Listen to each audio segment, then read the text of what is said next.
Hey everyone! Welcome back to Strength Synergy. Today we're going to cover one of the most crucial topics in fitness: how to build bigger legs. Strong, muscular legs are not just about aesthetics, they enhance your overall strength, improve athletic performance, and support your entire body. Plus, who doesn't want to fill out their jeans better? Let's start with the quadriceps, or quads, which are the muscles at the front of your thigh. The quads are actually a group of four muscles: the rectus femoris, vastus lateralis, vastus medialis, and vastus intermedius. These muscles work together to extend your knee and are crucial for activities like running, jumping, and squatting. The rectus femoris also plays a role in hip flexion, which means it helps lift your thigh towards your torso. Strong quads are essential for lower body power and stability. So, when you're doing squats or leg presses, these are the muscles doing most of the work. Next, we have the hamstrings, located at the back of your thigh. The hamstrings are a group of three muscles: the biceps femoris, semitendinosus, and semimembranosus. These muscles are responsible for knee flexion and hip extension, which means they help bend your knee and move your thigh backward. Exercises like Romanian deadlifts, stiff leg deadlifts, and leg curls are excellent for targeting these muscles.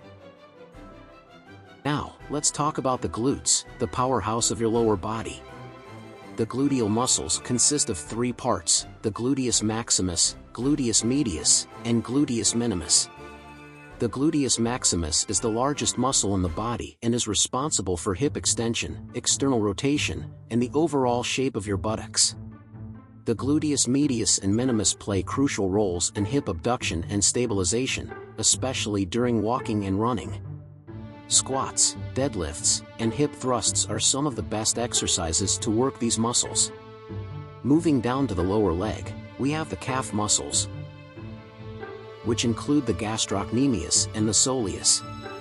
The gastrocnemius is the larger, more prominent muscle that forms the bulk of your calf and is involved in plantar flexion of the ankle. That's the movement you make when you stand on your tiptoes. The soleus lies underneath the gastrocnemius and also assists in plantar flexion, particularly when your knee is bent. Standing and seated calf raises are great exercises to target these muscles. First, let's talk about squats, the king of all leg exercises. Squats are a powerhouse compound movement that primarily targets your quads, but they also engage your glutes, hamstrings, and core.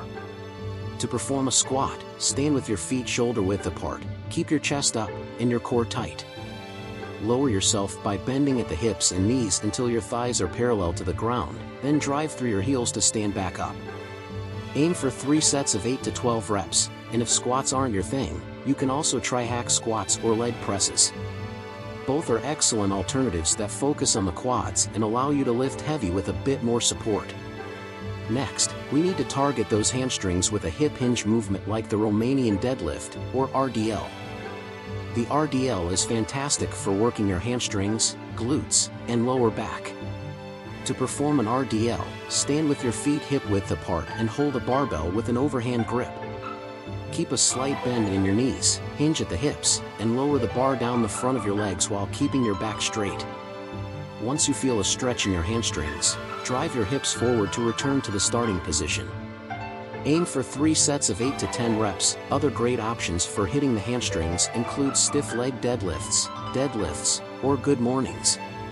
Each of these exercises targets the hamstrings and glutes effectively, so choose the one that feels best for you. After the big compound movements, it's time to isolate those muscles. Leg extensions are perfect for isolating the quads and really focusing on muscle definition. To perform leg extensions, sit on the machine, adjust the pad to rest just above your ankles, and extend your legs fully. Slowly return to the starting position and repeat for 3 sets of 12 to 15 reps, and if you want to balance it out, add in some leg curls to target your hamstrings. You can choose between lying or seated leg curls. Both are effective, but lying leg curls might hit the lower part of the hamstrings more, while seated leg curls focus on the upper part. Combining both variations can lead to better overall hamstring development. Last but definitely not least, let's work on those calves. Calf raises are essential for developing the lower part of your legs and achieving overall leg symmetry. Stand on the edge of a step with your heels hanging off. Raise your heels as high as possible by extending your ankles, and then slowly lower them below the step. Perform 3 sets of 15 to 20 reps. If you want calves that can turn heads at the beach, this is the exercise for you. And remember, never skip calf day, or you might end up looking like an upside-down ice cream cone. And that's a wrap for today's leg workout. These are some key points from the video. Exercise selection. 1. A compound exercise that target quads, squats, leg press or hack squat. 2. A compound exercise that target glutes and hamstring, RDL, deadlift, good morning. 3. An isolation exercise that target quads, leg extensions. 4. An isolation exercise that target hamstring, leg curl. 5. A calf raise variation. Remember to stretch and cool down to help with recovery and reduce muscle soreness. Consistency is key, so incorporate these exercises into your regular routine and you'll see those legs grow in no time. Building muscle takes time and dedication, so stay patient and keep pushing yourself. If you enjoyed this video, hit that like button, subscribe to Strength Synergy, and let us know in the comments what you'd like to see next. Keep pushing, stay strong, and I'll see you in the next workout. Check out these other great workouts and don't forget to subscribe for more strength and fitness tips.